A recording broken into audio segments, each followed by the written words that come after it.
The market's rallying as the Fed indicates there could be 3 rate cuts next year. Jennifer Schonberger joining us now from the Federal Reserve.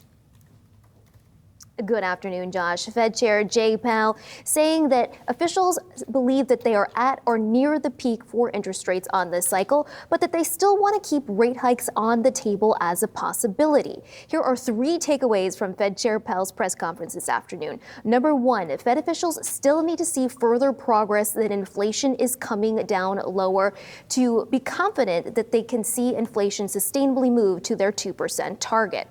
Number 2, they expect growth to slow. Chair Powell said that growth had slowed substantially from the torrid pace in the third quarter, and officials expect growth to slow to 1.4% next year from an expected 2.5% this year. That brings me to takeaway number 3. The conversation within the FOMC is now turning to rate cuts.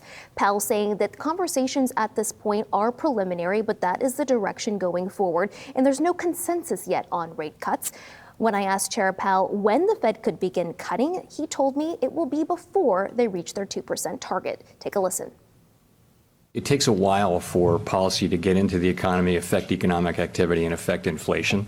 So I can't give you a precise answer, but if you look at what's in the SEP, and I think you'll see a reasonable estimate of the time lags and things like that it would take. I wouldn't want to identify any one precise point, because I would be able to look back then and probably find out that it turned out not to be right. But we'll be looking at it and looking at the broad collection of factors. Officials aren't targeting a specific level for rate cuts. Instead, Chair Powell said that will be contingent on the trajectory of the economy and inflation. Back to you. Thanks so much, Jennifer. Appreciate it.